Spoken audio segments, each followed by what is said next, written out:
Hello, everybody. Welcome to the Out of Character Podcast, where we get to know the voice actor behind the mic. And with me, I am with a new guest. Why don't you introduce yourself? Hello. My name is Sebastian Ortiz Ramierez.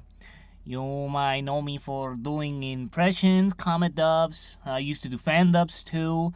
Don't do them anymore, and a whole bunch of other things. Yeah, I think we met on, we did meet on Twitter, and back then you used to go by Seb's Hedgehog, I believe? Yes, Sebastian 3. That was actually my original name that I used since when I started YouTube. I don't know how I came up with that name. I literally just said, fuck it. I'll just do that name, Sebastian 3.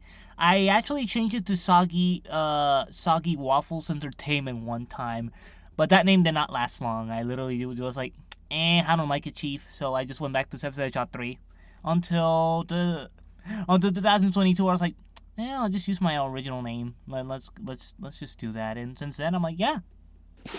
Yeah, I was surprised when you actually, switched to your actual full legal name. At least I'm assuming, Sebastian, I forgot your full name. I assume Sebastian's, your real name and not, online alias or whatever. I just assume, and on Twitter, I go by Lakel the VA, and that actually is my actual name, but, I decided to just pull out my first name, just my first name, because I'm still kind of nervous about putting my full name out there, because, it's the internet, you have to be safe and stuff like that. And, well, even though my name's not very common, I think it should be fine. I don't know. No, yeah, I understand. My parents really were always like, never tell your name in online and everything. And I'm like, okay. Later on, when I turned 18, I'm gonna put my real name. I don't care anymore. I mean, whether that's a good idea, I mean, I guess that's really up to you. But yeah, I met you through the Sonic fandom, if I remember correctly, and I think you had your OC, I think.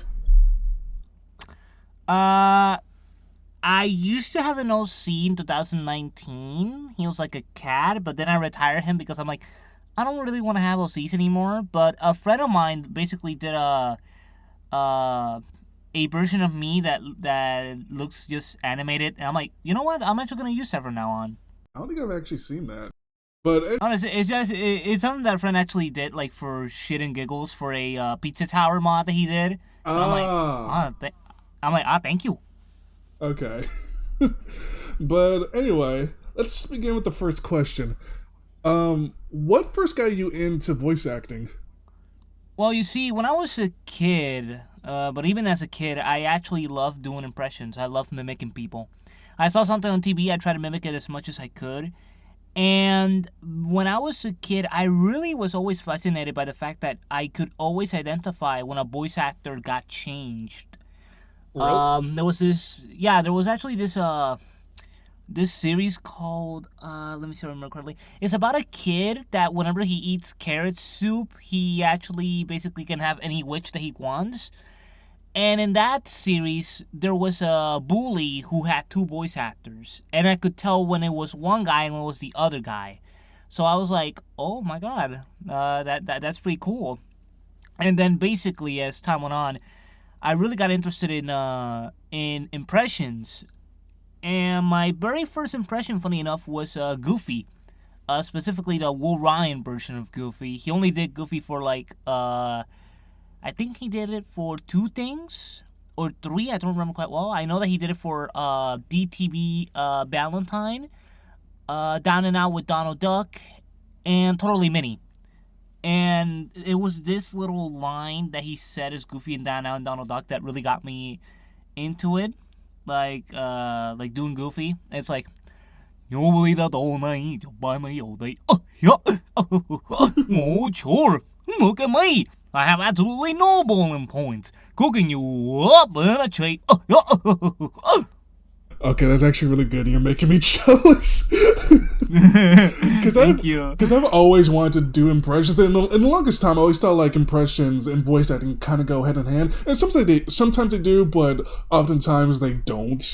But as before I became a voice actor, I always thought if you could do impressions, that's how you know you're a talented voice actor. But I know that's not really true now. And I think it is impressive. You can tell like when a voice actor has changed. Maybe that's just me because like I'm not that perceptive because I'm kind of clueless. Because like I will not realize a voice actor. I'm not a voice actor. If a character has changed voice actors until like a little later, or if someone points it out to me, like for example, Tails currently because like until Sonic Boom, I thought he was still being voiced by Kate Higgins. But no, someone informed me like, no, it's Colleen Shaughnessy, and I'm pretty sure I mispronounced that name. But yeah, and also with Gumball as well. I do not pay attention to shit. No, with Gumball, funny enough, with Gumball, I immediately knew when they changed the voice actors, or specifically when the original actors started to grow out of the roles, because you could definitely tell that their voices got deeper as it went on. I'm like, wait a minute, that's not how I remember Gumball sounding. Oh yeah, that one episode when his voice did get deeper. I do remember that. And I think like the only voice actor who hasn't changed, well, outside the kids, might have been Anais. I think it was I think it was the same voice actress throughout the whole show. Unless I'm incorrect. She did. No, you're right. She actually did the whole show. She did the whole show. She didn't get changed. She continued to do the voice. Her voice did grow up, but she could still pull off the voice. It's not a little more mature, but she could still do it. Yeah, I don't know what she's doing now, but like I was so shocked that like it's the same voice actress for like every single time because like somehow I think she's like over 18 now, but like somehow she's able to like still pull off this little girl voice. I mean, how the heck are you able to do that? Why? And I get jealous because like I want to have like some type of vocal range. And I really should practice more, but like I haven't been willing to practice, and I really should. I mean, I haven't like done an audition in a long while, and I need to get back into the voice acting game. But I always get so impressed when voice actors can just switch on a dime like that. It's just really cool. Agreed. I always think that's always really cool because, like, for example, this is how I sound normally, and then I immediately pull my Mickey Mouse, and it just impresses people. Like, for example, this is me talking normally. Oh, boy, pal, this is me as Mickey Mouse. Oh, gosh, I'm so happy to be here. Oh, boy. Well, this is witchcraft. And funny enough, I actually recently found out that I can do Donkey Kong, specifically Takashi Nagasako's Donkey Kong, the current one. And I'm like, I can't even believe it. Like, this is how I normally sound. And then DK. That sounded like Scooby-Doo having a rough diarrhea. Raggy! Oh no! Oh jeez. But anyway, on to the next question. Do you remember like the first time you recorded a character? For a character's voice? Well, as when it came to something that I did, funny enough, it was actually Sonic. Yeah, I assumed that. It was basically for a little series I did back in 2018 when I was 14 years old called Sonic Tales. It was a Gmod series, and it's a Gmod series. What I did was basically do screenshots. I took screenshots of the characters and poses and basically just put voiceover in there, and done. And what I did for this is that I low-pitched my voice to sound deeper. Wait, who'd you voice? Oh, I did everybody. For the first season, I did everybody. Oh. I did Sonic, I did Tails. I basically also, like, really did not have, like, my booth that I do have now, even though it's my closet. What I did there was record with a little mic, those little mics that you actually put on your shoulders or on your shirt, the little ones. Yeah. And I just recorded to there in my living room. Just out in the open in your living room, not even in your own bedroom? Out in the open, and my family could see me do this type of shit, and they were like, "What the hell's this motherfucker doing?" Like, who the fuck did I raise? Is he on something? Is he on drugs? Who? Listen, this is not my kid. This is some guy just screaming into the fucking laptop. I would never be able to do that. I'll be just too embarrassed to like ever record my. I cannot do that. I'll just be too embarrassed, and my family just watch me like record stuff just out in the open. I'm a very shy person when it comes to that. I don't think I can ever do stage acting. Well, I actually kind of wanted to at one point, but I never got the chance to. But yeah, I can't do that. Funny enough, I actually in university right now. I took a little bit of acting class. Genuinely, I was excited, but then I do it, and I'm the only guy taking the class. Stress number one. Stress number two. I hate memorizing lines. I hate it. Oh yeah, It's hard for me to memorize lines. dude, same here. So when they tell you you need to memorize 6 fucking pages of a monologue, I am like, shit, I can't do this alone. I need somebody to help me out.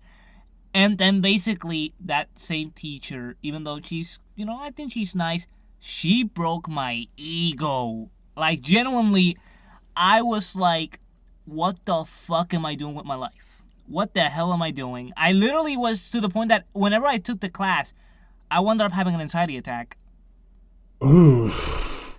And I wound up finding out that acting on Broadway is not for me. I will never, under any circumstances, do theater or Broadway because I know that I will fucking suck at it. I mean, maybe at first, but like again, like anything else, it just takes practice. But at the same time, if you're not willing to do it, that's totally fair. Because I don't think I can do Broadway either. I heard Broadway is like actual acting, but I'm not sure that's actually true or not. I mean, that's just something I heard. Honestly, I believe them. I believe them because like when it comes to like Broadway and theater, you are acting literally in there. Like you're basically in there showing yourself. You gotta do all these maneuvers and all that stuff. Like it's actual acting that you gotta do there. Like no, they're not gonna take a stunt double to actually do the mannerisms or stuff that you gotta do it yourself. And I'm like, okay. I mean, all right, cool, sure.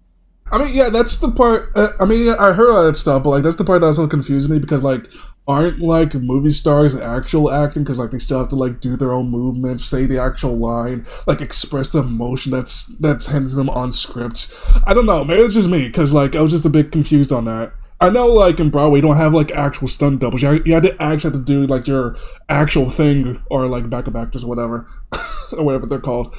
Yeah, and this is something that I found out later on during my like basically studying these type of things, is that a lot of actors don't like doing ADR. They hate doing ADR. And what they do is basically get somebody else to do an impression of them and replace them for those certain lines or sounds that they don't want to do. There's also scratch recordings, which is in celebrities voice acting. And I always love learning about that because, this is something that I said a lot. Keith Ferguson? I think so, but if not, remind me in the audience. He did Blue in Foster's Home of Imaginary Friends. Lightning McQueen whenever Owen Wilson's unavailable. Megamind in the games and that horrible sequel that came out. He actually did the scratch recordings for McQueen in the first Cars film. That's actually pretty cool. Yeah, like I remember somebody telling me that's Keith Ferguson doing McQueen on the deleted scenes. I'm like, no, for real? Shit, dog! I thought it was Owen Wilson. Yeah, I didn't realize like some voice actors can be like some placeholder voice actors. I thought they might get like some randos to actually do that to do some ADR. I guess not. I thought so too. But they do actually end up getting them to do either ADR or scratch recordings. Because I found out Mick Wingard did the scratch recordings for Poe in the second Kung Fu Panda film. For the first one, Eric Lomas did Poe's scratch recordings. And he was originally also supposed to do the game, but he ended up getting sick, so he couldn't do the game. So they had to get somebody else. Originally, they were gonna get James Arnold Taylor to do. Well, they actually called James Arnold Taylor to audition for Poe, and he was like, "Hey, listen, I can't do Poe. I can't do Jack Black. It's not my system. My friend Mick Winger, however, he can do it." And basically, they called Mick. They told him what it was about, and I think he had like 4 days to actually prepare himself for the audition. So he wound up actually researching Jack Black films. He auditioned with in his own words the worst Jack Black impression he ever did. And he booked it. Surprisingly, he booked it. He actually booked it. That's insane. Yeah, he booked it. He booked it because now we hear him do Poe for everything. That is crazy. I can't. Miracles do happen. Agreed. Honestly, I love Mick Winger. He's great. But when you said Jack Black fam, I'm just kind of. I'm not. I haven't seen the Minecraft movie, but like, what's going on right now? It's just kind of a mess.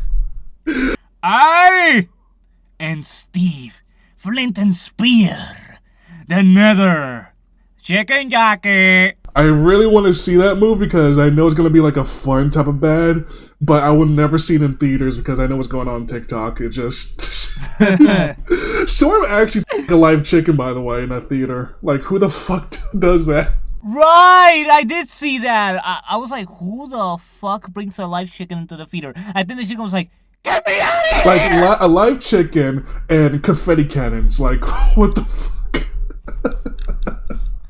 It was at that moment the movie theater people knew this is not a movie theater anymore. This is a gladiator battle. I feel so bad for the people who work there. Oh, agreed. Honestly, one of the people working on the theater said, don't ever do this.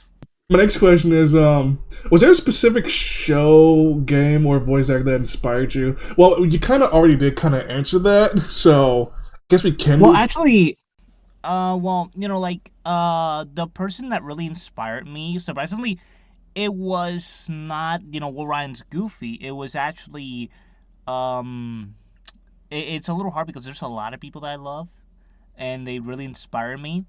But I will definitely say I think Roger Craig Smith might actually be on that thing.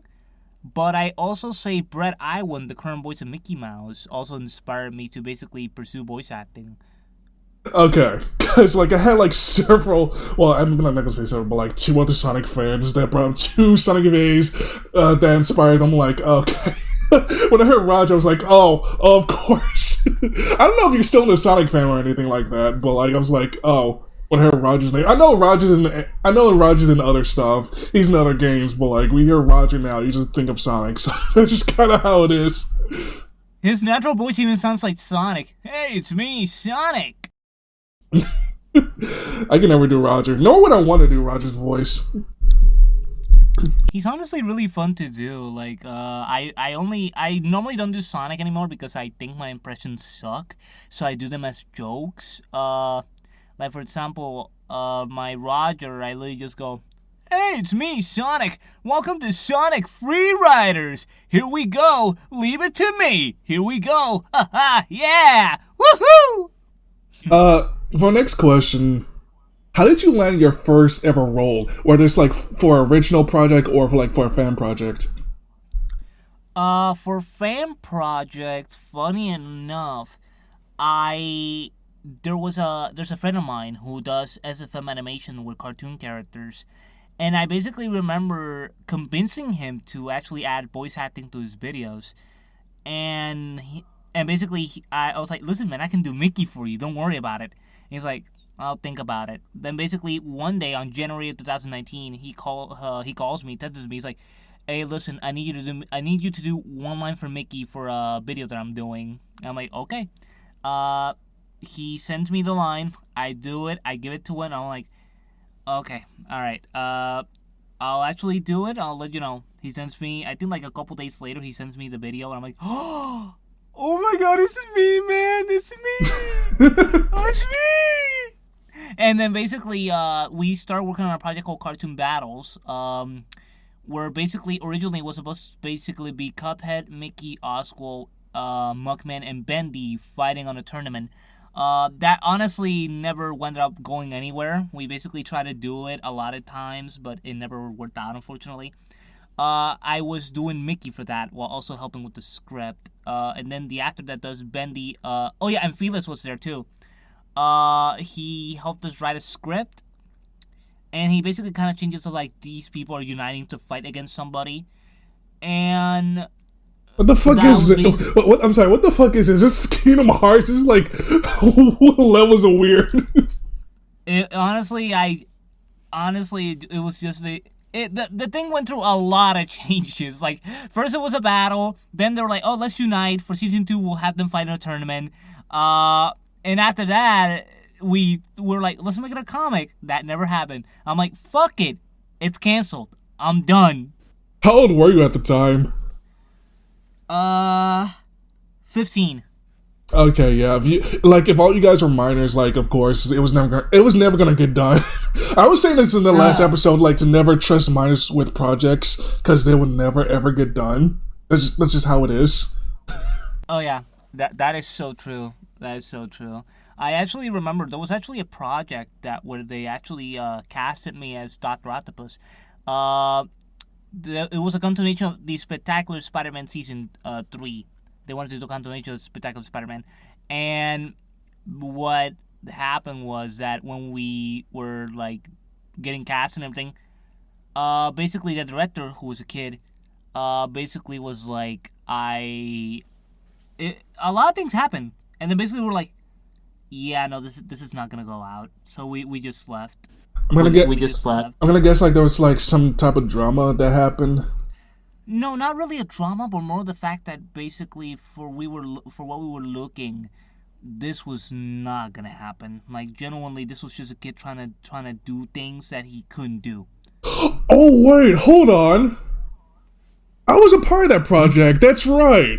I was supposed to voice Venom. Okay.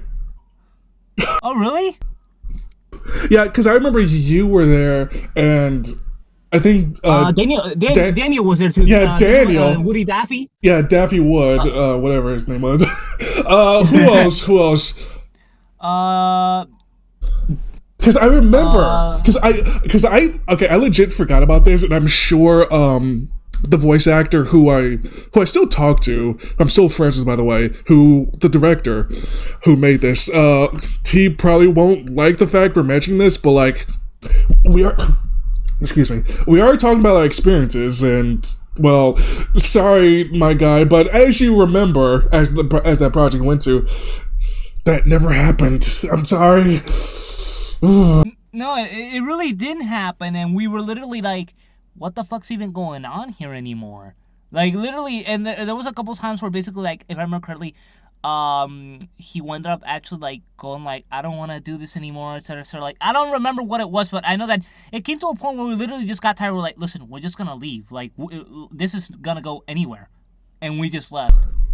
Yeah, I remember thinking at the same time, like, okay, this person's a kid, this is not going to go anywhere, but I'm going to stick around anyway just to see what happens. And of course, as expected, everyone left the project, and I did feel bad for the guy. Again, I know who this is. I think you're still friends with him on Twitter, I think. Oh, yeah.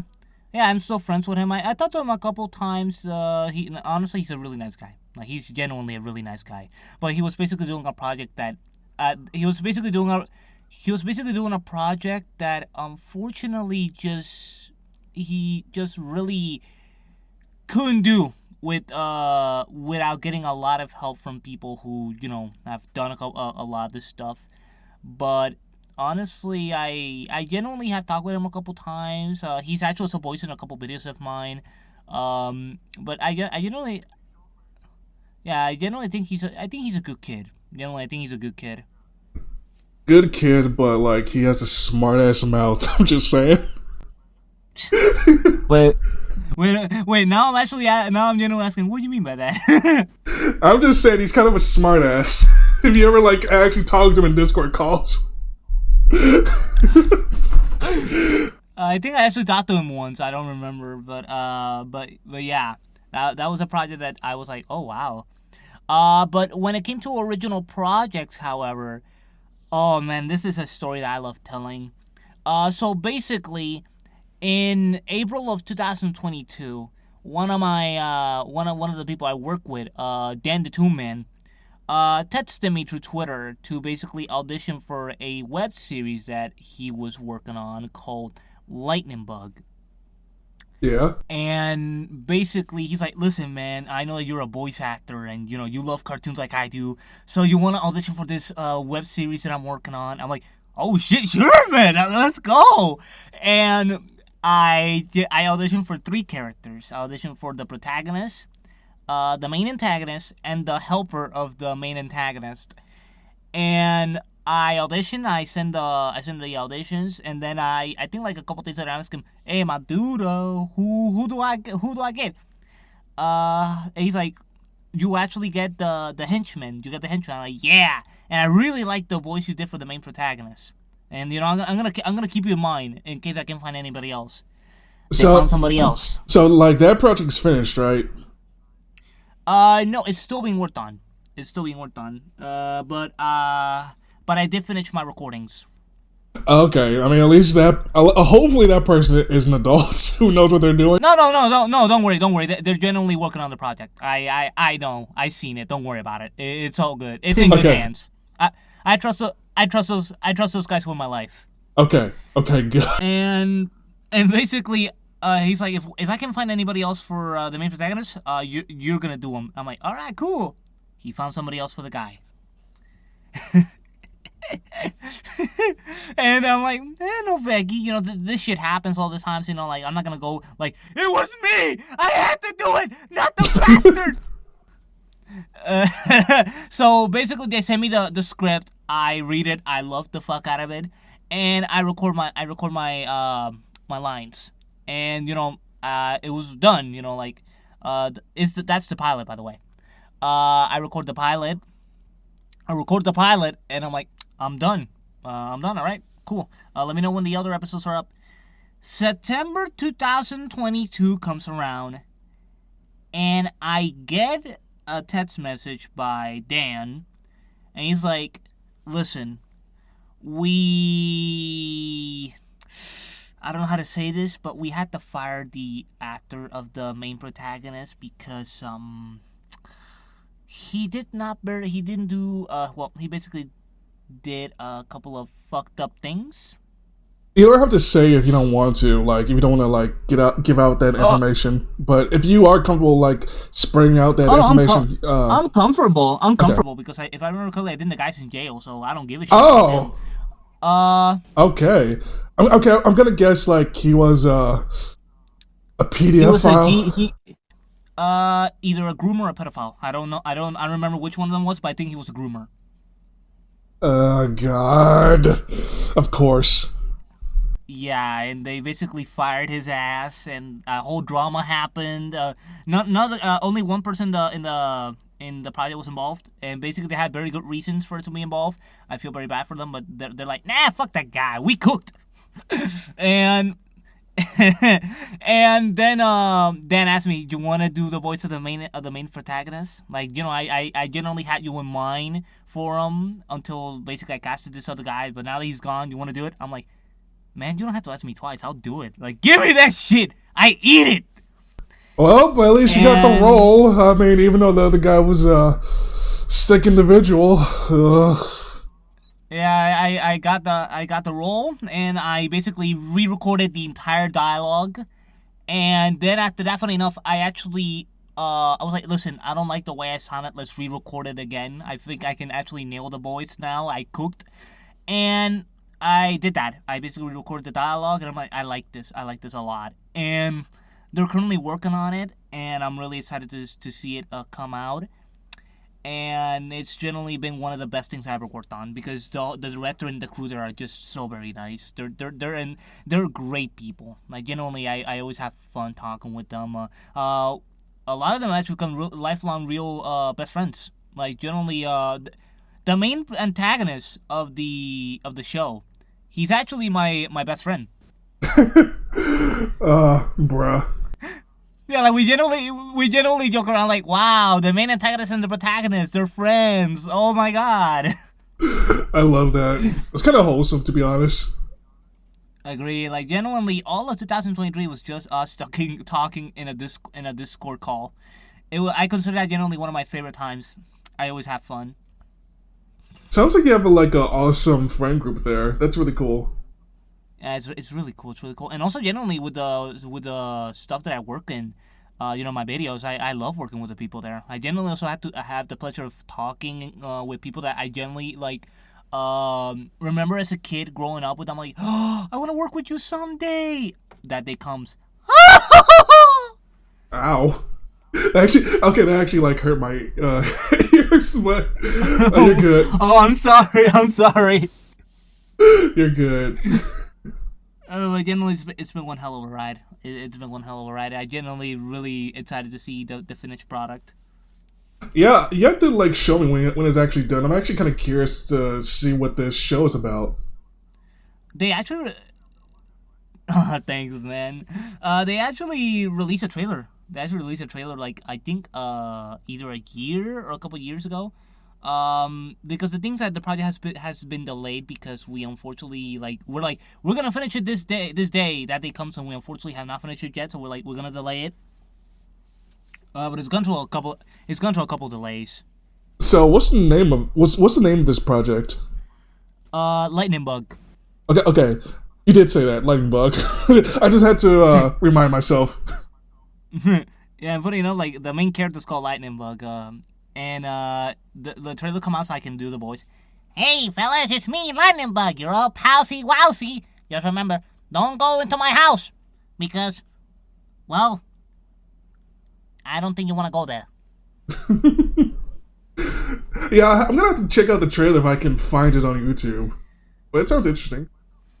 I could actually send you the script after a little of the script. No, I can send you the trailer when we're done. Yeah, you can do that if you want to. Of course, sure. My next question though is like, how often do you audition for stuff? Honestly, that's very rare. Like I generally go to casting call club. I rarely go there. I only audition like a couple times. But one of them was actually funny enough for a Kingdom Hearts production where I auditioned and I got the role of Mickey. Nice. Is that project still going or is it like kind of dead? Oh no, that it's dead. It's dead. No, and it's not because like the director was a minor or something like that. No, it's just that we basically just moved on. Okay. I mean, no hard feelings, I guess. I remember like first starting my first comic book project, and it wasn't Sonic related, and it was called Gamercat, and I had the cast and stuff like that. But when I started, here's the thing: when I started, I was still in college, and I was working with a laptop that was kind of pretty much broken, and when I did have my cast, I just could not work with anything because also at the time I didn't have a phone. I still don't have a phone, and I felt really, really bad for wasting everyone's time because like I was planning on doing this, but I don't think I can like face them now. Like if I wanted to, like, hey, are you guys still interested in like doing this comic upstairs? Because like I just felt bad, and I wasn't a minor. I was in college, and this was basically my first project, and I had no idea what I was doing. So, and I think I've learned a little bit, especially since in my second project I did Imposter Syndrome issue 1. I did plan to do issue 2, but like that's a whole other story. I told last episode, but yeah, I think I did all right with that project too. I did manage to finish that, even if I didn't really get to do episode 2. But yeah. I understand honestly. Like there's a lot of projects I in my channel that I gotta do that I'm really late. Like generally they basically like take a little while because this is something that I have a problem with, that when I work on something I literally like put on hold and work on the other thing that I get to mine, and I don't know if this is basically like, I don't know, my ADHD or something like that. I really don't know. But it's something I'm like, stop it, come on, man, stop it. But in the end, I still do the video either way. So like, I'm like, well, I end up still doing the thingy. So hey, works for me. Also, like, I swear to God, there's something about me I just cannot get off my ass and work. Like, I don't know what's wrong with me. Like, am I that lazy? Am I not that productive? Because, like, there are many times I wish I was a workaholic. Like, I know that's a very bad thing to wish for, but I just want to be productive, and I had to like really push myself to be disciplined. I don't want to sit on my ass all day and just not do anything. There have been like other projects I had permission before to do. Oh, excuse me. Like I had permission to dub Sonic vloggers, and I only did like the one video. And if you see it on my channel, it's Shadow helping Cream with her homework, and it's a funny video. And the original video is in Spanish, and I did have permission to dub into English if I wanted to, and yeah, I never got around to doing another video. I don't know what's wrong with me. No, I understand. I fully understand. Don't worry. It's not you being lazy. It's just that I actually feel that like a lot of times it's actually becoming really hard for me to actually do videos now. Like genuinely, I've been having a little bit difficulties with basically trying to do videos. I don't know why. I don't know if it's basically college. I don't know if it's college to just being like, hey, come over here and actually work on the things that you gotta do, or my brain going, do we have to deal with Vegas again? I mean, college is important. Well, I'm not sure about how important it is where you are. I mean, the U.S. is just kind of fucked. But, I mean, yeah, college is important. So, like, you should focus on your education, all that stuff. But, like, with me, I just feel like I'm running out of ideas. Because, like, I can still do comic dubs on my channel if I wanted to. But at the same time, I've also been kind of busy with other work by people who hired me as a video editor for them, who want me to do comic dubs for their channel. And that really doesn't leave me much time to do comic dubs for my own channel, or for me to do like original videos on my channel. But I really do, I really do want to do original videos on my content on my channel. I mean, this counts, people. This podcast counts as like original content, even if I don't really get that many views at the moment.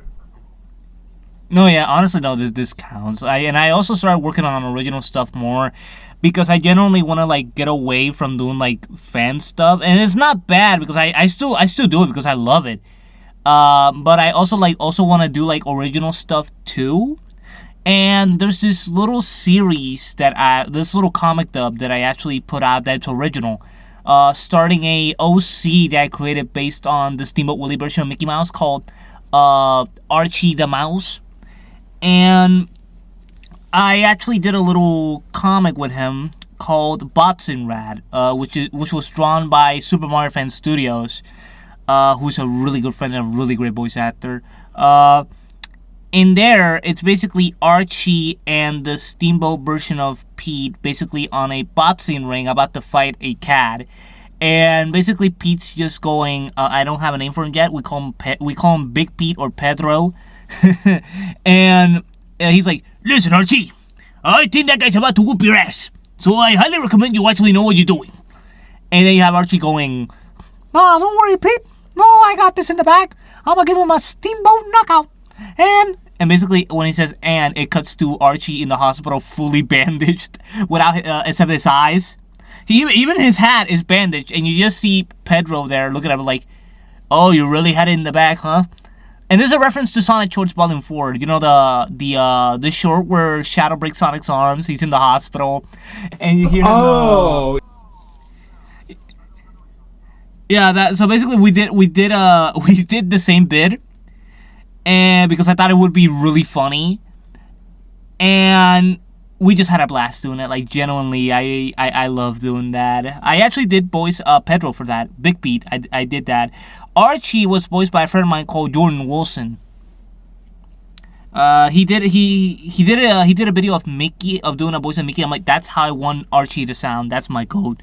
That's my goat right there. And he's like, yeah, sure, man, I'll do it. Okay. I'm glad you guys had fun. It's great when everyone in the project is having a blast. Agreed. If everybody's having a blast, you know this project's gonna be good. Alrighty. On to my next question. Like, do you have like any other creative experiences outside of voice acting? Like, have you done video editing? Have you done maybe art, maybe singing, stuff like that? I have done editing. Like I do editing for a lot of the stuff that I do. If I remember correctly, I also have done editing for somebody. I think I don't remember quite well. I think. Let me see, because I didn't really remember doing a video editing for somebody, but I don't remember to who it was. I know that. Yeah, I don't remember. Like I actually know that I did it, but I also remember somebody asking me to do it. I'm like, yeah, sure, but they never told me anything after that. So I don't really know who it was. I generally don't remember who I did the video editing of. Oh, weird. Okay. Yeah. Oh no! Wait, no! I do remember. I now remember. Basically, I did work on a Gmod project that you know Joshi Tales 13. Yeah, Noah. Noah, great friend by the way, really great friend. Noah and a couple of our friends who've actually worked on that. Do you know Geeky Sonic? Yeah, I was in one of his projects, Sonic Polaris. I think, yeah, he and Noah like came to me. Well, I think I auditioned for it actually. Yeah. I actually worked on a project that they're working with a friend of ours who used to go with Infinite 007. They worked on a project on Gmod, and I did like animation for them. I did animation for of Gmod in there, and oh yeah, now I remember. I also edited the second episode Sonic Polaris. Wait, you edited it? Yeah, I actually edited the second episode. I got paid I got paid $22 for that. Nice. But unfortunately, but unfortunately, for some reason, PayPal was like, "You're not getting the money, boy." Wait, so like you got paid, but you never got the money. I got paid. He sent me the Geeky sent me the money, but PayPal was like, "Fuck you." Wait, so like PayPal took your money? What the fuck? Well, they didn't. They didn't take it. They just basically, for some reason, said you're not gonna get the money because something's wrong with your something. I don't remember what it was, but I know that a friend helped me out, and I think later on I did get the money. Okay, cool. I'm glad you got your money's worth. Well, Yeah, no, because I was like, oh, you gotta be fucking kidding me. I'm glad you got the fruits of your labor. That's what I'm trying to say. There we go. Agreed. Okay. On my next question, what's your process for preparing for a new role? Well, it mostly depends on what it is. For example, if it's an impression, I go check the original, hear it, imitate it, and when I think I have it down, I'm like, all right, let's do it. When it comes to like original, I read how they want the character to sound, and I try my best. Okay. I mean, that's just okay. I guess most of us have that same kind of plan when we're looking at characters that already have like official voice actors. Yeah. Okay, my next question. Excuse me. Do you have a warm up routine before you record? Uh, well, when I record something, either it would actually have I. Okay, so what I like to do is do the voice a little bit before I start in order to like get the voice down and have it with me, Yeah. and then just start. Like basically, it's just like, for example, if I'm doing Mickey, I basically say a line and I immediately say the line that I'm supposed to do. Like for example, oh boy, oh gosh, I don't know where the heck we are. Oh God, I wish I could do Mickey. He's fun. It's a falsetto, but I generally recommend that if you're gonna do Mickey, you need to learn how to do a falsetto. Yeah, I literally just repeat the lines of the character. If it's an impression, I literally just do the impression first, like say a line, and then I do the recording. Okay. My next question to that is, how do you bring emotion and realism to an animated character, or a game character too? Well, you know, if it's an impression, this is honestly something really hard. Because I already talked with Mickey about it, but I'm going to talk about it because I haven't talked about this with Mickey.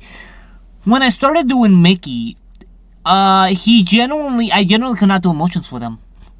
Like, I tried to do emotions with him, and I couldn't do it. I genuinely sounded like someone desperately trying to do an emotion with the impression, but it just sounded static. It just sounded on voice, you know? Okay. Yeah. So, okay, you can't sound angry with Mickey or sad or happy. Well, Mickey's always happy, so I think that's kind of easy. But with those other two emotions, you can't really do it. I couldn't do it. I really genuinely couldn't do it. It wasn't until later when I actually started doing the voice in a project that, like, it was Epic Mickey the graphic novel, where basically that was the first time I actually started to do emotions with Mickey. And I was like, okay, I'm getting the hang of it. And I continued doing emotions with Mickey to the point where I have the voice down and I can make him sound sad, angry, pissed off. I can basically make him sound anything. Like, for example, this is Mickey when he's sad. Oh, well, you know, at least we'll be friends, right? Right? When he's angry.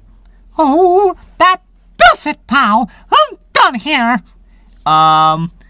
Let's see, happy. Oh, boy, I'm happy, pal. Chrissy Metopoulos Mickey. She's my girlfriend! The fuck? So you can't. Okay, so you can do emotions with Mickey. It just took you over time to do it. Okay. Yes. Because you did just say like you could never like do emotions with a Mickey when doing his impression. So. No. It was when I started. When I started, I couldn't really do emotions with him. Yeah, it was basically an impression with other characters. I think honestly, a character I think it's really to do emotions with. It's Mario.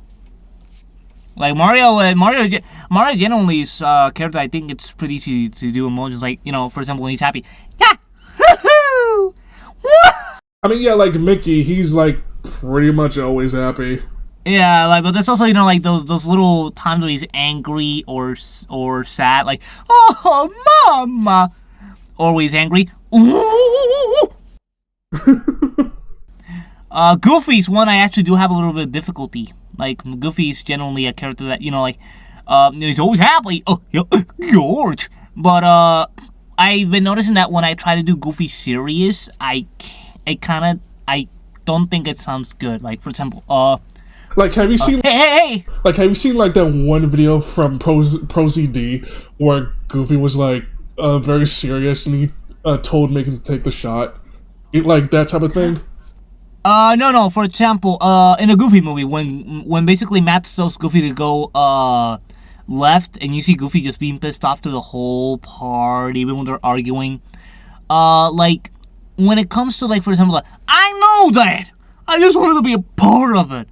Like, generally, I'm like, that sounds good, but I feel like I could do better, you know? And then when he's going, you're my son, Max. No matter how big you get, you'll always be my son. I'm like, I can't do it. I generally don't feel the emotion there. I try, but I generally cannot hear it.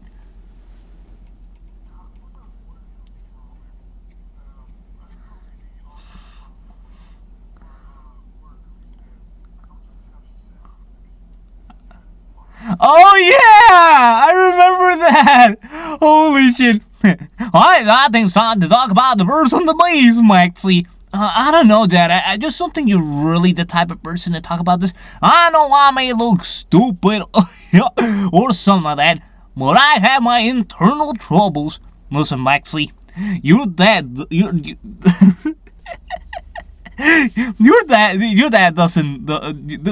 doesn't have sex. Your dad fucks.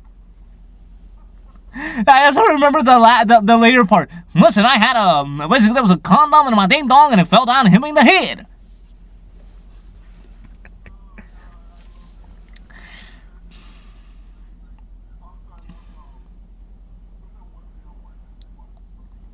Oh, by Rob Vicker. Oh my god. I'm gonna make your life a living nightmare.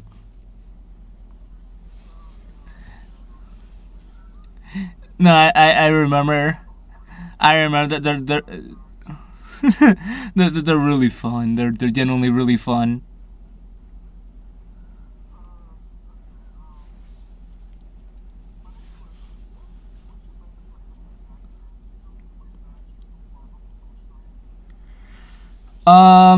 Well, for AdSense, that's a tough one because when it comes to AdSense, I genuinely try to hear how to say the things in AdSense. Uh, but I feel that I need to work better on that. Like you just need to hear the person or somebody who actually like talks with an accent. You ask them for tips and try your very best to do it. Voice matching. For voice matching, I highly recommend you hear the original, like a lot of times to the point where you memorize it.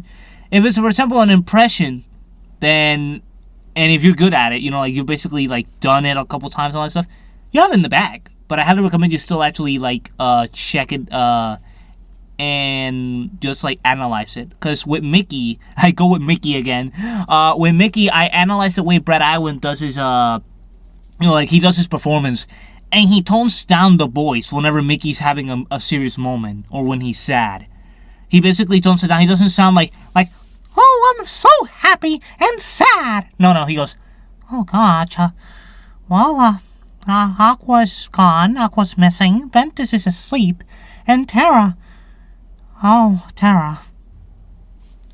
And, like, you have to know the character back and forth in order to actually, like, understand how he would do the emotions. Like, you need to know the character from back and forth. Yeah, I think we all know Mickey, but I just can't do Mickey, not with my voice. But what about with vocal strain? Like when you record so much, or like you actually hurt yourself, because like I've actually done it for an audition. I still didn't get the part, by the way, but like I remember like having a sore throat at the end of it, and I just remember hating myself. Yeah.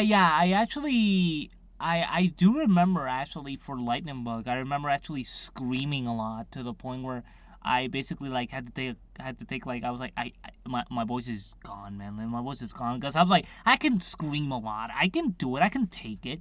But if I do it a lot, I'll go. I can't. Water. But yeah, I remember once doing like screaming a lot to a point I'm like I cannot talk for the life of me. I'm gonna take a break. Like there was also like some type of activities I wanted up, and for those I had to scream. I remember not wanting to speak the next day. I was like, I can't speak. My voice is dead. I can't even do Mickey. Oh no, I feel so bad for you. Well, I got better. Don't worry about it. I got better. Okay, you worked both in fan projects, mostly projects, and now you're in an original project, right? A what? Okay, let's say this again. Okay, so you worked in fan projects and you're working in an original project, right? Yes. So how would you say okay, how does working on a fan project kind of compare to like working on original content? Well, with fan projects, you're basically working on stuff that you know. So you generally know what you're gonna do. The character you know the character and all that thing. And when it comes to original projects, in there, you're not doing an impression. You're doing your own original voice for this character. However, this is something I learned from Jim Cummings, is that any impression that you think it's bad can be used to make an original character. For example, the voice of Lightning Bug, I created it thanks to the fact that for the audition they told us how exactly do they sound, and he was basically Jacko mixed with Bugs Bunny's Brooklyn accent. So I was like, oh, I can do Jacko and Bugs Bunny's Brooklyn accent. It's hard, but I can do it.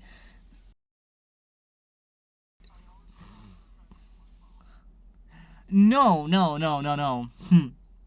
No, basically, SpongeBob's more like this. Hi, I'm SpongeBob. Lightning Bug is, hey, how's it going, guys? Do you remember the time I actually, tried to hit you in the head with a coconut? Sound the same to me, but like that's probably just me. No, it's mostly on the way that they sound. Like SpongeBob's a little more higher. Like Hi, I'm SpongeBob. Okay, I kind of hear you. Okay, I do hear it now. Yeah, like you gotta go a little louder with SpongeBob. With Lightning Bug, since Jacko's more like a Jacko's more. Hey, you think you're about to do something around here? You know, he's a lot more he's less higher and more louder. Like he's less louder than SpongeBob. So I'm gonna guess like that character's like Brooklyn or like maybe New York. Yes, it's a Brooklyn Bronx. Okay, because I don't know the character all that well. But would you say like voicing an original projects is easier since like you have a little bit more freedom of what you want to do? Yes. It's I actually think original is a lot more easier. You have a little bit more freedom.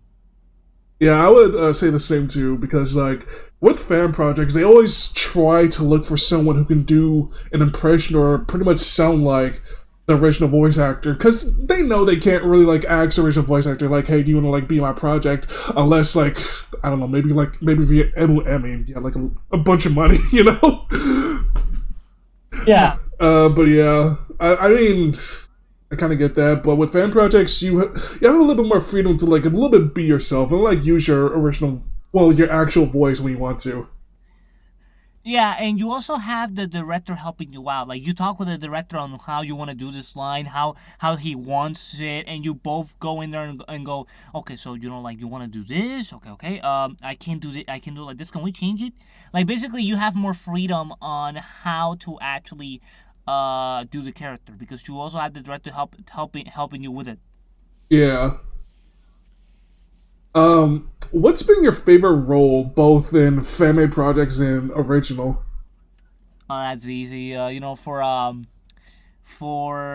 fan stuff. Well, honestly, for me, genuinely, Mickey's always been my favorite character to do. I love Mickey. Like, genuinely, he's the one that got me in the map. Funny enough, like, genuinely, I did Mickey for when I was in school. You know, and I did Goofy. This was in seventh or eighth, and I remember basically people asking me, can you do Goofy? Well, sure. Oh, yeah.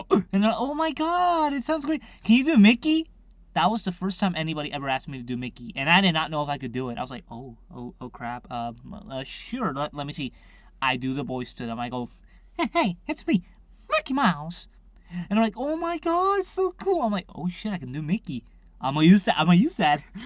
And I've been doing Mickey ever since for like everything, and it's come to one point where people recognize me for doing the voice. You know, this was something. In ninth grade, I remember when I was basically helping a professor with like a play they wanted to do, and basically one of my friends is calling his group and going, guys, listen, come here. This guy can do Mickey Mouse. Come on, man, can you do the voice? I do the voice. They're like, oh my god, it sounds the same, so cool. I remember in 12th grade, I was also working on another play that a professor wanted me to do, this time Spanish. And I remember someone actually coming up to me going, listen, are you the guy who can do Mickey Mouse? And I'm like, yes, I am. You know, a friend told me you could do the voice. Could you do it? I do it. I do the voice again. And they're like, oh my god, it sounds the same. Oh my god. I love when people come up to me and ask me to do Mickey. It's always a joy. Like genuinely, Mickey's a character. No, it's okay. Don't worry. Mickey's a character that I've always wanted to do officially. Like Mickey's a character that I will always want to do officially. So I actually stopped doing Mickey for fan stuff. I generally don't do the voice anymore for fan stuff. Really? Yeah, I stopped doing the voice last year. Either last year or 2023, I stopped doing the voice because I'm like, if I want to, because I know how Disney is, so I'm like, I cannot do Mickey for any parodies because then they're not gonna want my ass. For Goofy, sure. Listen, I can do parody Goofy, sure. Mickey, off limits. I don't do Mickey for fan stuff anymore. They asked me to do Mickey for a Friday Night Funkin' mod, and I had to say, listen, I love to, but I don't do the voice for fan stuff anymore. So, okay, I don't really know what's up with Disney, but like so because of that, if Disney ever found out like you did like fan work in the past like voicing Mickey, You wouldn't like get picked for it, I guess? Is that what you're saying? It's just that when it comes to like picking stuff, Disney is really picky. Like generally, Disney want people who respects their characters to do this stuff. Like for example, Chris Mintopoulos, the guy who voiced Mickey on the Paul Rudd shorts, he actually said that Family Guy contacted him to do Mickey for a skit, and he had to decline.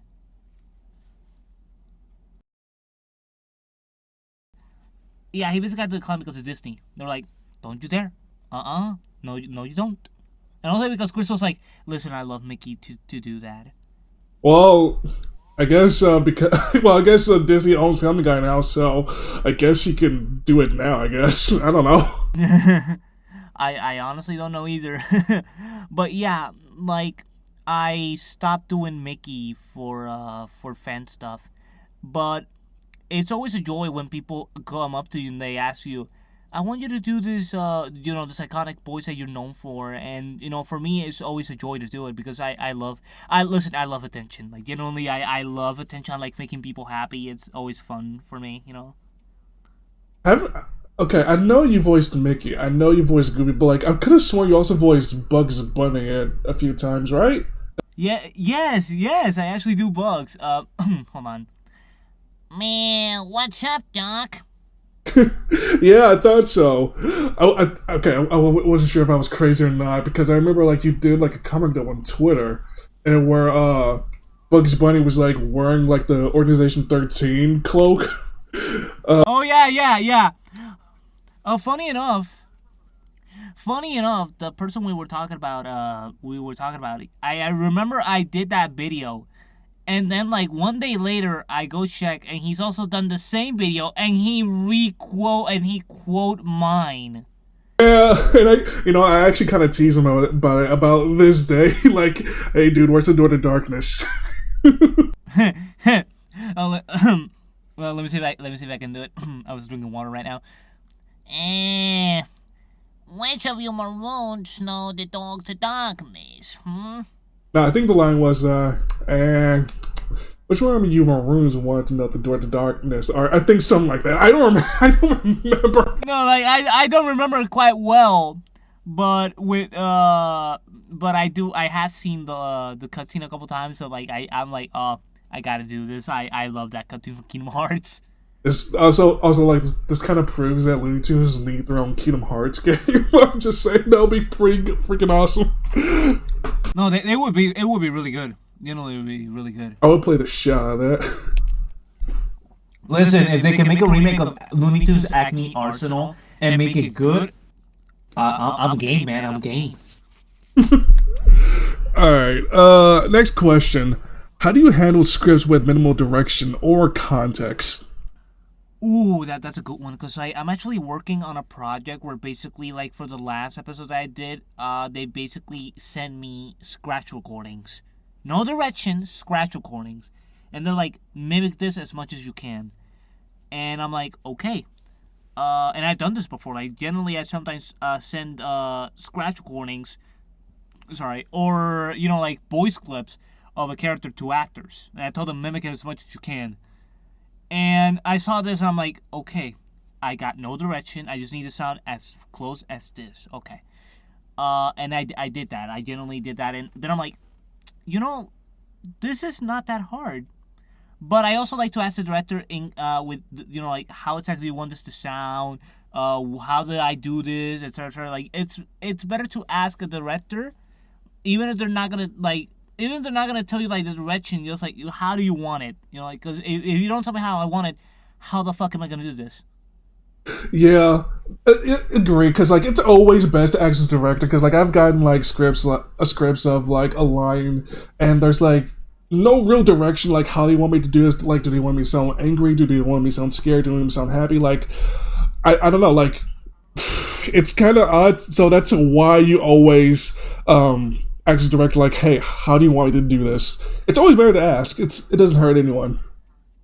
Exactly, and when it comes to like writing scripts, I also write how I want the dialogue to sound. Like for example, exhausted, nervous, angry, so the actor knows how I want it to sound. Yeah. Okay. Next question here: Do you prefer voicing characters that are close to you, like your real self, or do you prefer voicing characters that are like wildly different from you? I prefer characters that are wildly different from me. I hate myself. God damn. Okay, I mean, that's fair because I also hate myself. I don't like voicing characters that are like me. I mean, I heard people. I heard people over the years tell me like I'm liking Knuckles, but I don't really see it. And Knuckles is one of my favorite Sonic characters. So, and I like voicing Knuckles again. I want to do more content with the character when I can. Oh man, I feel you because like genuinely when I at the moment thankfully I haven't had characters that are like myself, so I'm like thank God because genuinely funny enough I actually had to go watch a play for like a class homework. There's one character that I'm like that guy behaves like me and I hate it. Get him out of here. I don't like it. You know, for the longest time, I actually hated Amethyst from Steven Universe because, like, she actually kind of acts like me sometimes, and plus, Amethyst is my birthstone, so that also kind of makes it worse. Oh no. Oh no. And the fact, like, she actually got over her issues while I'm still stuck in mine, like, I mean, it's kind of inspiring, but at the same time, I just kind of hate myself even more because how the fuck can you get over your own issues while I'm still struggling over here? Oh man, I feel you, man. I feel you. I just hated that. Like this character, you're like, he's like me. He solves his issues, while you're here like, what about me? Self improvement is a hard thing to do. It really is. Agreed. Agreed. It's a bitch, but you have to do it to be a better person. Yup. What's voice experience that challenged you the most, and how did you overcome it? Characters with accents. Like genuinely, since I have a Puerto Rican accent, and I also have a lisp where I can't say R. Like when it comes to like R, like you hear me right now. I can say like arr because I'll sound like a arr. and I'm like I don't want to sound like that. Like, sorry, but like, how do you do that? How do you roll your R's? I've been wanting to do that for years, and I just cannot do it. I just can't. How to do what? How do you roll your R's like that? You know, with your tongue. Oh, basically what I do is that I put my tongue, I do like this.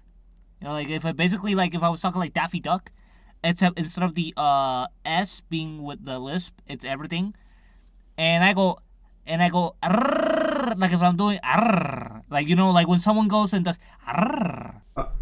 I legit can't do that. I want to, I really do, but I can't. Ugh. I feel you, man. I actually lost the ability to do Mickey's haha. I can't do it. I generally, you know how I lost it? It's a funny story. You know how I lost it? I lost it by doing the parody laugh. The ho ho. Yeah, I lost it for doing the parody laugh because then after I kept doing the haha, the parody one, I couldn't stop doing it. I'm like, shit. And then I actually lost the ability to do the yuck. And I remember trying to do yuck to the point that I almost choke. I'm like, oh no, I lost it. But then I continue on, and then I finally got my ability to do yuck back. I went, yuck, Lord, it's me, yuck. And I'm like, thank you, Lord.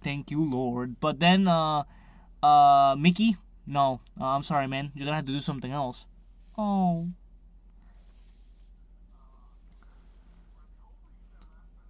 I,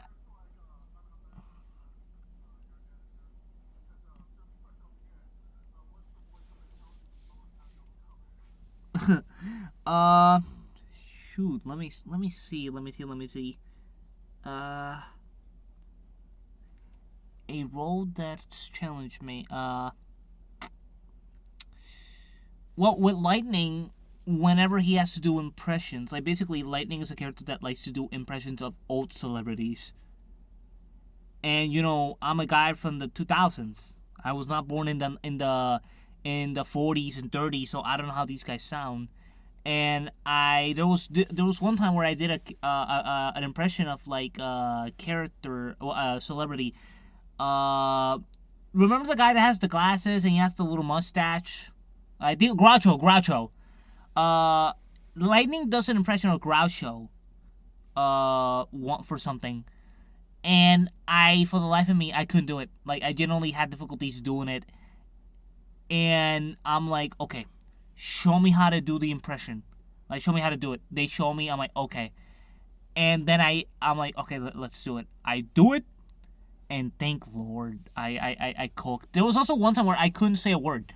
I generally had trouble saying a word, and I think there were like 5 or 6 takes, and I was getting tired. I was like, come on, man, come on.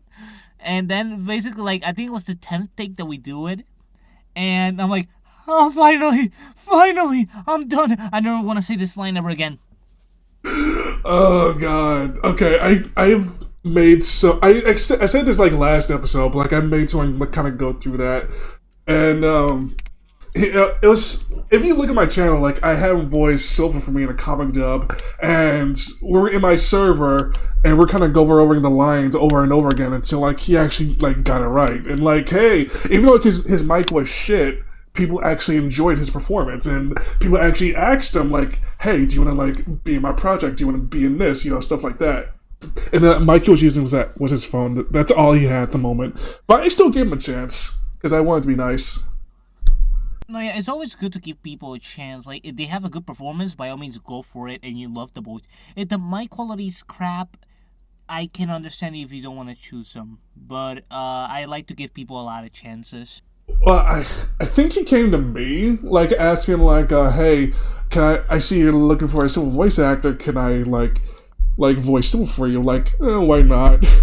Again, I just wanted to be nice and give him a chance. Even though he had, like, a crappy phone mic, I just wanted to give him a chance. And hey, it kind of worked out because, again, people asked him, hey, do you want to be in my project?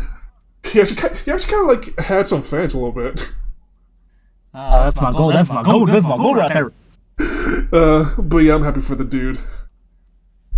I don't really talk to him all that much anymore because just kind of he's not really online, so I'm not sure what he's up to by now. Fair enough. I guess he's actually going for a life of acting. Good for him. Good for him. Yeah, I guess I don't know. It's just speculation, a theory, a game theory. Okay, my next question, like, for reading a script, have you ever had to, like, improvise a line or moments? Like, how did that go? Yes, I have improvised so much. I love improvising. This is a story that I love telling. So basically, for Lightning Bug, there was a sequence where basically, they're basically putting lightning on something, and he's basically saying, "Get me out of here, you something low life." Then it cuts to him talking through a little like a little glass thing, like a water cup, and you just see lightning far away, just going up and down. And the things that the recording when he's talking like that is gonna be sped up, so you can say anything that you want. And I'm like. Oh. Okay, all right, guys. So, you said that he can say whatever whatever you want, right? Yeah. How about when after he says low life, lightning in those speed up recordings is talking to the main antagonist, Stankenfrain. His name is Stankenfrain, and the henchman, Gloopy. But he's not talking to them in English, he's talking to them in Spanish, and he's swearing to them. So basically, they're like, okay, that sounds funny as fuck. Let's do it. We're gonna give you a time limit, so, like, say whatever you want, and we will basically like, cut you and tell you to stop. Alright? Okay. We start. And I pull a Charles Martinet. I talk for like 5 or 10 minutes, just swearing the fuck out of these guys. to the point where basically they're like, stop, stop. They were laughing so hard they had to unmute and go, stop, stop, listen, stop, stop. We have it, stop. We were laughing our asses off because genuinely it was Lightning speaking Spanish, and I love when they tell me to speak Spanish because I love giving this little bug. He's a bug. The name says it all. Speaking Spanish, like I love talking Spanish with him. Okay, that actually sounds pretty awesome. No, like it was basically for something, and I'm like, let's do it, I love to do this. uh, I love fun times like that. I'm not very good at improv myself, and I was with a group of friends one time in a Discord call. This was not for like a video, but like kind of did this on our own. We kind of did like this whole Snap Cube kind of dub thing. I forgot what game it was. I don't think it was a Sonic game. I think it was for Crash. I want to say. I think it was. Oh, Crash. Which Crash game? I Fuck, I don't. I think it was Wrath the Cortex, but I don't really recall. But again, it was like for us. We didn't really like do this for a video. We just kind of did this like for fun in our private Discord call, just doing like a Snapcube improv, and it's really really hard to be funny like right off the bat. Like I don't know how people can do this, but I really want to like work on my improv skills. It's one of the things I want to improve on as an actor. Same here, like same here. I actually want to also improvise because like when it comes to that kind of thing, I actually also have difficulties like coming with things up on the spot. Like when it comes to like doing snack you stuff, when it comes to like improvising on like and coming up with stuff like in scripts, oh that's easy. Like I've done it with Lightning a lot of times. Like generally it's something that it pops easy in my head because I'm like I look at the line and if I can do it, I'll do it. If not, then I'll just say the line and boom, done. I won't improvise. Uh, I feel like people who can improvise like right off the bat are just extremely talented because I can't do it. But anyway, to my next question, do you usually like record solo or with like a team like in a Discord call? If so, like which do you usually prefer? I do both. Funny enough, I do both. For Lightning Bug, I actually record on call. Oh, you Uh, yeah, I do. I record on a call. I basically have the director and the co-director directed me. So basically, I know how it goes, and they tell me which take to use, and that way I don't have to go and re-record without them helping me out.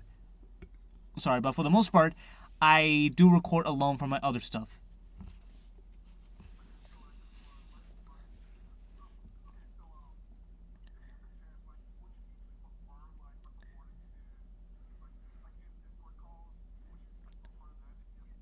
Yes, yes, I will love that. I will love that. With Mudson X4, who's another person I work with, we did a couple of Looney Tunes stuff, and he would actually direct me on calls. Uh, and those were always fun. Like we got to do a lot of really funny stuff in the call. But like when it comes to like getting directed in call, I love it because it feels more professional. And you also have the director telling you how he wants the line, and you don't have to like basically go record by yourself and send it. And it's like, oh, can you re-record it? Oh yeah, sure, of course. And that way I actually have him with me here, and he's telling me if I need to do retakes. What kind of characters do you usually get cast for? Well, for the most part, what people have been calling me for impressions. Recently I got to do bugs for like a little show. I don't remember what it was about. I think it was something based on Cartoon Network, but basically they called me in to do bugs, and they also wanted somebody to do like Porky and Daffy. They already had the people in mind. They wanted Mudson to do Porky, and they wanted Daniel to do Daffy. Uh, they managed to get Mudson, but I don't think they got Daniel. I don't remember quite well. And then basically they also wanted me to do Lightning at the end, but I'm like, wait a minute, Lightning is not your character. So I need to call. I actually had to go and ask my friend Dan, to see, hey dude, basically this guy wants to use Lightning Bug. Do you give him permission? And he's like, oh fuck, not this guy again. No, he's basically this guy that da da da da da da. He basically told me that he's this guy that like they were friends, but then basically he got tired of him asking him to use lightning for a lot of stuff. So he's like, no, listen, whatever you do, tell him no, because I didn't give him any permission to use lightning bug. And I'm like, listen, man, I talked with the creator. He does not want his character to be used, so I'll do bugs, but get rid of lightning. And he's like, okay. Ugh, that sounds like a whole lot of drama that you have to deal with. Nah, honestly, it's not really drama, mostly because these guys are just like, if I remember correctly, this guy's a kid, so, yeah, so, like, it's not a drama, it's more like, basically, as we were talking, kids just being, kids. What has to be like the coolest feedback or reaction you've gotten from a fan project? Like, has anyone like recognized you like outside of fan project, or like from original stuff too? Um, as far as I know, I have not been recognized for original stuff. For Mickey stuff, I have been told that that my Mickey's one of the best. And I'm like, come on now, thank you, man, thank you. But yeah, a lot of people really love my Mickey, my Bugs. Like I know a lot of people tell me, dude, your Bugs sounds like Jeff Berkman. I'm like, oh, thank you. That was actually what I wanted to do. But yeah, like I've received a lot of feedback when it comes to bugs. Mutson has also really like given me a lot of feedback when it comes to bugs. Like for example, it's like, okay, so I think you could do bugs well. Like this was when we were starting out. He's like, listen, I know you can do bugs well, but if you could deepen the voice, it would sound even better.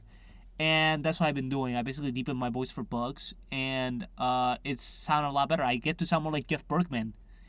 And I'm like, I'd rather sound like that than just do what I was doing, which was a Joel Lasky mixed with Mel Blanc. And I didn't like it. I really didn't like it.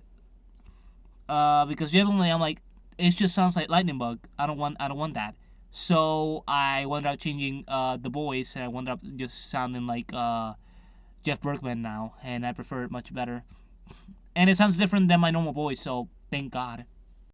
Okay, so I know you want to voice for Mickey officially. You pretty much made that clear. But outside of Disney, is there a character you would be interested in voicing? Bugs Bunny. Uh, you know what? Generally, that. Well, yeah. Okay. Generally, after Mickey, the hell with it. I'll do Bugs. Because the thing is that with Bugs is a little more easier to like get casted by, because unlike Mickey, where basically it's like survival, only one of you will do the boys. Bugs Bunny. Oh no, you and you and you and you can do it. Warner Brothers doesn't have one voice for Bugs. That's true. I don't know why I expected like some sort of different type of answer. Of course, it was gonna be Bugs Bunny. I mean, no, because like honestly, yeah. Is there's another character that I could do? Let's see. Plus, like your profile picture is like literally the Warner Bros. Logo. Honestly, I would not actually mind doing Poop Deck Pappy from Popeye. I have no idea who that is. He's basically Popeye's father. Okay, yeah, okay. It's been so many years since I've watched Popeye, so I have no idea who that is. I got it. It's all good. Don't worry. Let me do the voice. Yo, Sonny, don't you know that I want to fly into a big airplane? I want to fly like a plane just like you, Popeye. Come on, son, let me fly. Okay, yeah, that's actually pretty funny. I like that voice. I love doing that voice. The only problem with that voice is that if you do it for a lot, it really strains you. The one thing I can't really do, and I kind of want to, is to do like an old person voice, because there have been characters I wanted to voice that are old, and I can't really do like an old person voice, and I really want to. I really need to learn how to. Oh yeah, I love doing old people. I love doing them. Listen, Sonny boy, the last time I gave you $1, you basically threw it into the water, thinking it was a fountain of good luck or something. Now I'm about to tell you that you owe me $1, and now after doing that crap for the second time, you owe me $3. Like, sure, I can try to do like the stereotypical voice, but like I kind of also want to try to do something original with it as well. But again, that's just me. But no, I get you. But okay, outside of like the voice acting stuff, um, I know you said you don't want to do Broadway. You made that clear, but like, have you ever wanted to try live acting? You know, like being on camera. You know? Honestly, I have actually thought about it. I'm like, I would like to do it, but I also know that I had to memorize the lines in there. But the good thing is that at least I have the director there, and not everything's gonna be done by one, which is basically how Broadway is. In Broadway's, you only have like a break or something like that. But in live action, basically you do a take, boom, let's go to the other one. A take, boom. Like basically, each scene is done separately, not basically like all in one bag. Yeah. So it's a little more easier, and I'm like, sure, I wouldn't mind doing it. Oh, I hope you like land in Hollywood someday. I mean, who knows? As an actor or a voice actor, I hope your dreams come true. Honestly, if it's voice acting, thank you, Lord. I finally knew that I could do it. Uh, okay? Another question. What's one piece of advice you can give for someone who's trying to get into this field? Okay, so you need to actually take classes. Like, the first things first, take classes. They're expensive. Voice acting. They're expensive. I listen, Steve Blum, he's expensive, but I really want to get classes with him. But yeah, like, you need to get classes. Here's the thing, though. If you take acting classes, then honestly, I think you might be good for doing it, but I also recommend you also getting voice acting classes because, like, listen, while voice acting and acting may sound, like the same, they're not. They're not. Voice acting, you need to act through your voice. Like, you're in a booth, and you have to act through your voice. It's not the same thing as acting where you have to move your whole body for a camera.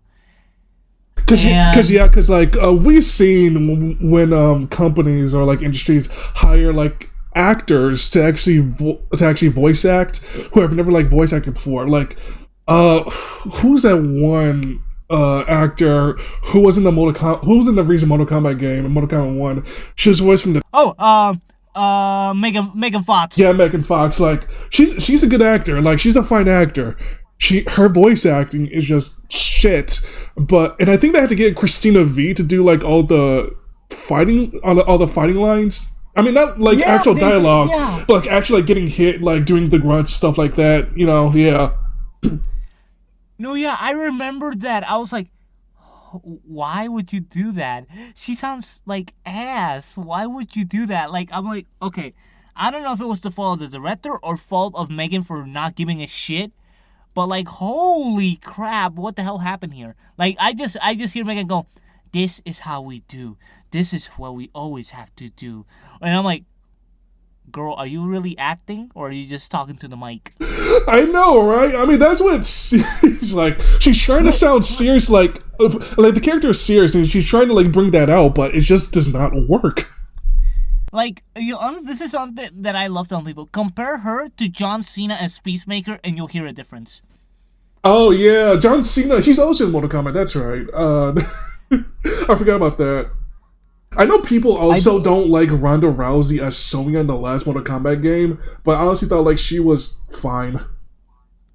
I need to actually hear her take again because it's been years since I played Mortal Kombat 11, but I honestly, I'm like, listen, if you want a good example of a voice actor in the game who's a celebrity, John Cena as Peacemaker. Like, genuinely, I thought he did really damn good. And I think it's because John Cena has also voice acted before, and he's actually not that bad. Yeah, he actually has some experience with voice acting. I think with Megan Fox, this might be her first voice acting role, I think.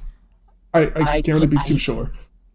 We need to check that up. Like, I think this is probably her first, or like she's done it before, but I don't know. If it's her first time, I can understand if it's maybe she'll get better. Like the other times, if it's like another walk in the park, no, what the fuck happened here? But yeah, I think like with voice acting, it's pretty much more about over exaggerating than just like trying to like get the feel of the character on camera, because these are two different things. While they both have acting in their name, these are two different skills. Exactly. And I've been trying, like, this is something that I really, really advise is that you talk to your family about what voice acting is because they'll think it's the same as acting and they're like, oh, you gotta go to acting class in university. Listen, here's the thing though. In order to become a voice actor, this is something that I actually also have talked about. You don't exactly need to go to college in order to become a voice actor because literally anybody can become a voice actor. Like I actually learned this while checking a lot of like biographies of voice actors. Like for example, John Schimmel. He originally did not want to be a voice actor. He just wanted to be a trumpet guy. And it wasn't until somebody told him, "Listen, how about you audition for Goku?" Because they're putting auditions on. He's like, "Okay, all right, sure. I'll probably just audition for somebody else. I'll get killed, etc." He does that, and they're like, "Dude, you sound like Goku. How about you want to audition for Goku?" And he auditions, he gets the gig, and he's been doing Goku ever since. Like generally, here's the thing: if you know what you're doing, have you actually like read stuff and all that stuff, and if you have a good director, go for it, man. Like listen, the goal's right there, my man. Go for it. But I generally advise to really study voice acting, analyze what actors say when they're interviewed, Take read, classes, but again, take classes. again, like But classes are very expensive, and I think like with me, I'm pretty much kind of self-taught, or I get advice from like other actors I work with. true, I'm self-taught too. Like I generally self-taught myself all these things, and well, take classes if you're a millionaire. Of course, brag it in our poor faces because that will help us out. You get to meet Steve Bloom. How lucky! You get to meet Steve Bloom, or you get to meet other people he invites on the call. Listen, you get to meet Roger Craig Smith. I envy you. You meet Ross Marquardt. Get out of here. I love Ross Marquardt. Listen, but going back to the topic, just read, study the way people actually tell you about voice acting. Uh, and just here's the thing: if you really want to do voice acting, go for it. But I warn you, you will face a lot of rejections. Don't let that get you down. Yeah, Don't let that get you down because like it's gonna happen. It's gonna happen a lot, but you know that for the next one you're gonna go even better. And honestly, for your mindset, always go. I'm gonna do my very best, and if I don't get it, oh well. There's always other opportunities. If I get it, hell yeah. yeah, rejection. It really sucks because like I have been told no over and over and over and over and over and over and over and over again, and when I do get picked, that project just never come to light, and it just sucks so much. And and I said this before, but just because like the director says no to you, the casting director, doesn't mean like you're actually bad. It just means you're not what they're looking for. I mean, you could be bad. I mean, I don't know your skills, but but it also just means like, hey, you're not what the director's looking for. And I know how much it sucks because like being a voice actor is like very competitive, especially like nowadays. And I think being a voice actor, at least in my opinion, I think it was like pretty much easier back in the day, like in the early 2000s. But again, I wouldn't know. I was a kid back then. I wasn't paying attention to any of that shit. Yeah, like basically, voice acting has gotten a little bit challenging since quite a while because we're fighting against celebrities here in order to basically like perform stuff because studio for some reason prefer using celebrities instead of actual people in the business. Uh, but you just gotta know that you're gonna be facing a lot of rejection. You're gonna be facing a lot of rejection, but don't let that get you down because it's part of the job. It's part of the job, and also this is something that a lot of actors have also talked about getting replaced without knowing. Ah, yeah, that also sucks too. Like I've heard a lot of people, that have unfortunately had this happen to them, Like, and like for example, like I think like the Hazbin Hotel pilot cast is one.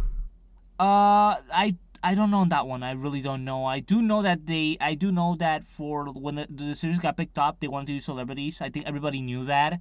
Uh, But for example, DC Carson as Kratos, like he generally was not told that he was gonna get recasted, if I remember correctly.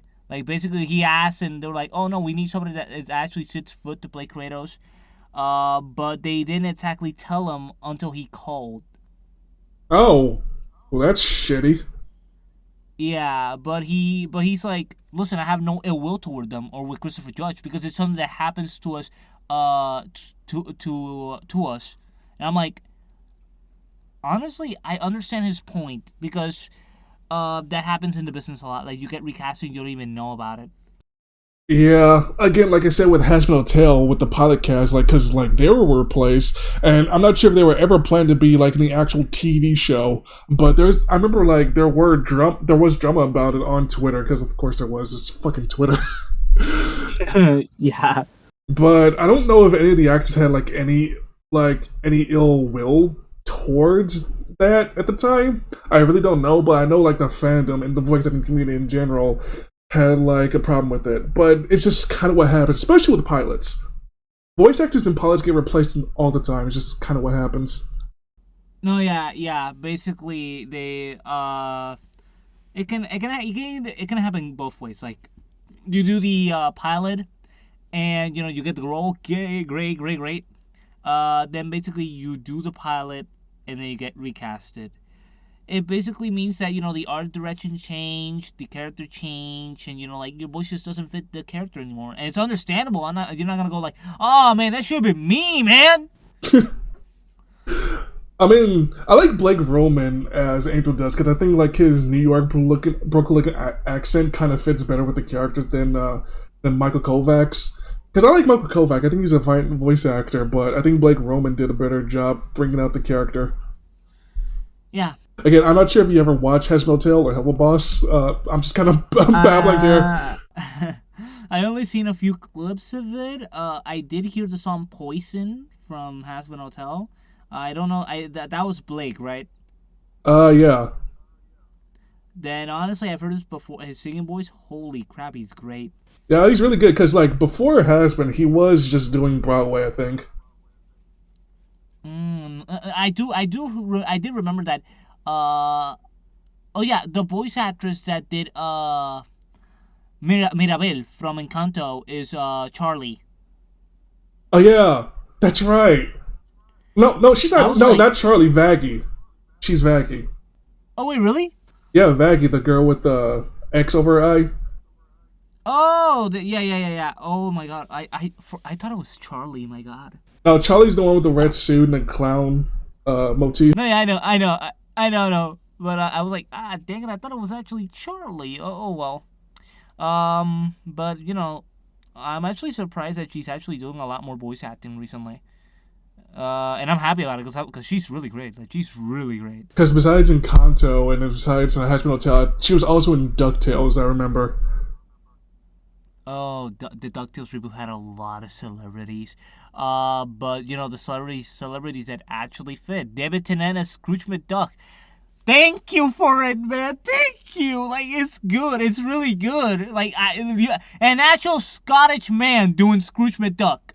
Okay, all right. I mean the same thing for Alan Young. But like I'm actually happy that they actually kept that train going. And I also think she was in BoJack Horseman as well. I forgot that one character she played. I'm not sure if you saw that show. I don't think so. I don't think I have. You're missing out, dude. I'm not sure if it's still on Netflix, but you should check it out. Okay. Wait. Could you actually repeat the name of the show again? BoJack Horseman. Question: is the main character voiced by Will Arnett? Yeah. Okay, then yeah, I've heard about it. Okay, yeah. Okay, moving on, and I lost my track here. Okay, what's the one thing people misunderstand about voice acting?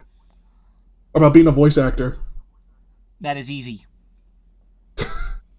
Yeah, you know that's true because like people just think you just get behind the mic and just talk. That's just it. I mean, you can do that with YouTube. You can do that. You can pretty much do that everywhere. But with voice acting, you just have to work at it. I mean, like my brother thinks like voice actors are like not actual actors. I'm like, what? And they're wrong. Like everybody that says that voice actors are not actors, they're wrong. Look at the name, voice actor, my friend, actor. I love the fact you're rolling your R's. I want Like, to do come on, that. man. Like, come on, man, read it. It says they're actor. Oh my god. Like, I don't. It gets me pissed off. I'm like my brother compared them to like backup dancers. Like, yeah, they're a part of the show, but like they're not, the star of the show. Like something like that. He said. Then, he's wrong. Yeah, he's wrong about a lot of stuff. that one thing really pissed me off. Oh man, but like for me is that it's easy and that acting, voice actors and not actors. I get pissed off whenever they say that. I'm like, okay, I want you to basically go in the booth and I want you to do a whole sequence where someone is crying their guts out, screaming, and also saying stuff that you're like, oh my god, this is dark. I want you to do that, and then you tell me if it's easy. No, people just don't understand. Like, it's not just about like doing impressions or doing like silly voices. Like, I don't know, stuff like that. Yeah, like going ah da da da da da da, or going, oh, I'm Popeye the Sailor Man, or something like that. Like, genuinely, I'm just gonna tell you, it's not easy. Like, listen, doing Popeye is the hardest thing to man, because like I am straining my voice in order to pull out the scratchy voice. Like, it's not easy. I think like the easiest voice you can like impersonate is probably Stitch. Yes, everybody can do Stitch. Yeah. Stitch, bad Stitch, Ohana. Ohana means family. Idiot. Family means family means no one is left behind. Ah! Okay. I kind of know the question for this. I kind of know the answer for this, even though I know it involves selling your soul. But do you have a dream project or studio you would love to work with one day? Disney, Warner Brothers until they put their shit together. Sega, Nintendo. Honestly, a lot of companies. Genuinely, I wouldn't mind. When it comes to Sega, I wouldn't mind. Genuinely. Same thing with Nintendo.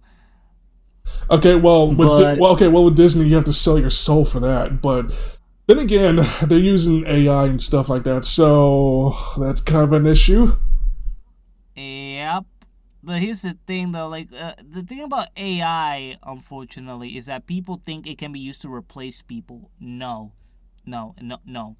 Like, it really can't. Like, sure, AI is fun to use. You see, like, a lot of AI stuff on YouTube, and it's pretty much taking over the algorithm. And look, I get it. AI is fun to use. You can do whatever you want, as long as it's, like, for fun, but these companies should not try to use AI to replace other people who are experts in their creative field.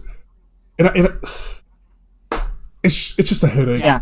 It really is, because AI, look, as much as people like it, like it's not magic. It cannot magically do what you want it to do. Like, it can't really sound as natural as you think. And sure, technology is advancing every single day, but it can't really replicate us, naturally. It just can't do that. Exactly. And this is something that I actually have doubts on.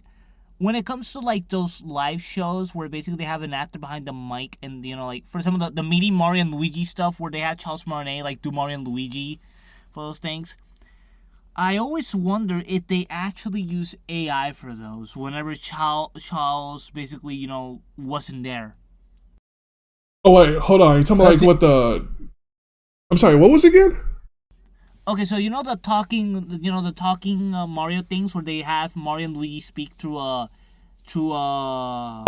okay. I think I know what you're talking about, because I've seen like those videos. Like that was like a long time ago, and they actually had Mario curse, even though it was censored, but like it was him cursing, and it was like the character actually singing "Happy Birthday" to to this one kid too, named Ryan or whatever. But I don't know if that's actual AI or someone like behind a mic using a. No. It's when it came to like the Mario ones, the one that you said of Mario swearing, That was Charles Martinet actually talking to behind the mic. Same thing like for the talking and meeting Mario in places. That is Charles. I'm just saying that like they actually after Charles retired, I don't know if they're gonna be doing that anymore, or if they're gonna be using like AI to like have Mario and Luigi speak. I really don't know, frankly, but like I do wonder if like they're gonna be using AI for that kind of stuff whenever the actor can't do it. But I hope not. And speaking of the Mario thing, I still remember the oh, that Sony is fantastic. His nose grows. Wait, did you say Sony or Sonic? Sony. Like generally Mario roasted Sony. He's like, oh, that Sony, it's so fantastic, and his nose grows, saying that he's lying. Okay. I wasn't really sure if he was trying to say Sonic or Sony. I was really confused. Oh, yeah, Sonic. Me and Sonic used to be friends. I used to call him Chronic. Chronic. That is true. That is true. Charles Martinet literally said that as Sonic. As Mario. But yeah, with AI, like, I know, like, this is pretty much more of a labor issue than a creative one, even though people like to say it's a creative issue too. It's not, because humans are creative by nature. We're always gonna want to express ourselves in some type of way. It's just who we are. But AI, as of now, is just kind of more of a labor issue than it is just us not being creative. And some people are just lazy, not wanting to learn how to be creative, like learning how to draw, or like make music, or to even write. It's people are lazy. But at the end of the day, like I said, humans are a creative species. They want to learn how to express. They want to express themselves, no matter what way, and with their own hands. Yep. Okay, I think we're like on one last question, and good because I'm kind of getting tired. Okay, what's next for you on your voice acting journey? Well, currently, I'm working on a comic dub, a Sonic X Shadow Tokyo Mission. You know that Japanese Sonic 3 manga that they actually wound up getting out in theaters in Japan? Yes. Well, someone did an English translation, and I also own the manga too. I bought it. Fucking nerd. And what can I say? It was limited edition. Had to do it. Fucking nerd. But anyway, go on. And basically, someone did a translation. They put it up, and I'm like, I'm gonna dub it. And I started to have recording sessions for that. I'm planning to monetize the video so I can get money, because we need money. Yeah. And I hope that the company that published the manga doesn't basically go, hey, you see that? We're gonna delete it. We're gonna make sure it actually is never seen the light of day. Because these are the same people that did the Shadow Generations manga. Oh wow. Were they also the ones that did? Were they also the ones that did the Chow manga too? I don't know. And that one I really don't know. I do know that the Shadow and Sonic 3 mangas were actually done by the same guy and also drawn by the same guy. I love their art style. Their writing is I say the writing's good, except for some reason they made Shadow a little bit too much of a more of an emo than he already is. I'm joking on that, by the way. But yeah, they made Shadow a little bit too much of a, I don't know, like something about him. Like, what's going on with him, man? What's going on? Yeah. But yeah, there's also a Smash Brothers project that I'm currently working, but I can't say yet because it's big. Ooh, NDA, basically. NDA. I'm putting myself on NDA, even though I can freely talk about it. But I'm like, nah, I don't want to reveal it yet. Okay, fair enough. The only thing I can actually say is that it's a dream come true. That's cool. Yeah. Anyway, I guess that's pretty much it for Out of Character. Do you have anything else left to say? Well, thank you for having me here. I had a blast talking with you, and also to the people seeing this, I just want to say, have a smooth time, pal. And remember, actually be good. Yeah, like your socials will be in the description when I actually do like put this video out. Oh, thank you. You can find me on Twitter and on Instagram and also YouTube. But if you want to talk to Twitter, by all means, go for it. I'm there. Blue Sky, I also have Blue Sky too. But yeah, you can find me in here and on Twitter. Well, that's it for this episode. We'll see you guys. Bye. See you later. Thank you.